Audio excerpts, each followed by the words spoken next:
Hello guys, welcome to my YouTube channel study with Kareena. आज मैं आप सभी को बताने जा रही हूँ क्लास 12 का मोस्ट इंपॉर्टेंट कॉन्सेप्ट, जिसकी नॉलेज लेके आप लोग एक्सरसाइज के जो क्वेश्चंस हैं उसका सॉल्यूशन कर सकते हैं। तो चलिए शुरू करते हैं। ट्रांसपोज ऑफ अ मैट्रिक्स, ये क्या होता है? If A is a m by n order matrix then transpose of A will be obtain by interchanging its row and column. It is denoted by A dash.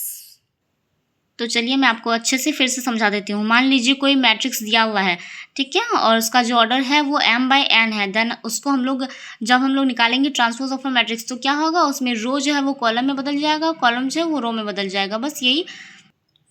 तो चलिए मैं आपको example के according समझाती हूँ। जैसे यहाँ पे पहला जो एग्जाम्पल है दिया हुआ है, एक कोई मैट्रिक्स है जिसके एलिमेंट क्या है? 1 2 3 4 5 6। जब हम लोग इसका ट्रांसपोज निकालेंगे तो क्या होगा? यहाँ पे देखिए, आप लोग पहला एग्जांपल में देख सकते हैं 1 और 2 दिया हुआ है, वो रो में दिया हुआ है। अब रो को हम लोग कॉलम में चेंज करेंगे तो आप लोग देख सकते हैं यहाँ पे है 1 और 2, वहाँ पे रो में था, यहाँ पे कॉलम में आ गया। सेम उसी तरह यहाँ पे है 3 4, तो वो रो में था, यहाँ पे जब हम लोग कॉलम में लिखेंगे तो 3 को ऊपर लिखेंगे, नीचे रखेंगे 4 को। आप लोग दूसरे एग्जाम्पल के अकॉर्डिंग भी समझ सकते हैं। यहाँ पे ए कोई मैट्रिक्स है जिसके एलिमेंट ए बी सी हैं और जिसका ऑर्डर कितना है? 1/3। जब हम लोग इसका ट्रांसपोज निकालेंगे तो क्या होगा? रो जो है वो कॉलम में चेंज हो जाएगा, ठीक है। आप लोग देख सकते हैं ए इक्वल टू क्या था? ए बी सी, जो कि रो में दिया हुआ था, और इसको जब हम लोग कॉलम में चेंज करेंगे तो वर्टिकल लाइन में हो गया है, देखिए ए बी सी, यानी कि ये कॉलम में परिवर्तित हो चुका है। इसी तरह हम लोग निकालते हैं ट्रांसपोज ऑफ अ मैट्रिक्स। अब मैं आपको बताने जा रही हूँ साइमेट्रिक मैट्रिक्स क्या होता है। तो चलिए देखते हैं। If A dash is equal to A then A is said to be symmetric matrix, यानी कि A dash is equal to जब ए आएगा तब हम लोग उसको बोल सकते हैं साइमेट्रिक मैट्रिक्स। मैं आपको एग्जाम्पल के अकॉर्डिंग समझाती हूँ। जैसे आप लोग देख सकते हैं एग्जाम्पल में मैंने लिखा हुआ है ए कोई मैट्रिक्स है जिसके एलिमेंट हैं 2 0 0 3, ठीक है, ये सब एलिमेंट है। जब हम लोग इसका ट्रांसपोज निकालते हैं तो क्या है?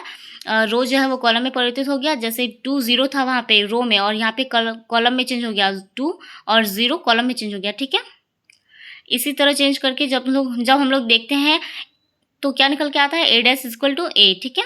तो इसको हम लोग बोलते हैं साइमेट्रिक मैट्रिक्स। अब मैं आपको बताने जा रही हूँ स्क्यू साइमेट्रिक मैट्रिक्स, ये क्या होता है। या ये भी सेम उसी तरह है, बस में थोड़ा सा चेंज है। तो चलिए देखते हैं इसमें क्या क्या लिखा हुआ है। If A dash is equal to minus A then A is said to be skew symmetric matrix, यानी कि A dash is equal to जब माइनस ए आए तो उसको हम लोग बोलते हैं स्क्यू साइमेट्रिक मैट्रिक्स। आप लोग एग्जाम्पल के तौर पर देख सकते हैं, मैंने एग्जाम्पल लिया हुआ है। एक कोई मैट्रिक्स है जिसके एलिमेंट क्या है? 0 2 -2 और 0, ठीक है। जब इसका हम लोग ट्रांसपोज निकाले हैं तो क्या है?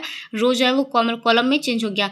आप लोग देख सकते हैं वहाँ पे था 0 2 जो कि रो में दिया हुआ था, जब हम लोग इसको कॉलम में चेंज किए तो 0 और नीचे आ गया 2, ठीक है। यानी कि ए डैश जो है वो ए में तो परिवर्तित हो गया, लेकिन इसमें मैंने आपको बताया कि ए डैश जो है वो माइनस ए में होना चाहिए, ठीक है, तभी हम लोग इसको बोल सकते हैं स्क्यू साइमेट्रिक मैट्रिक्स।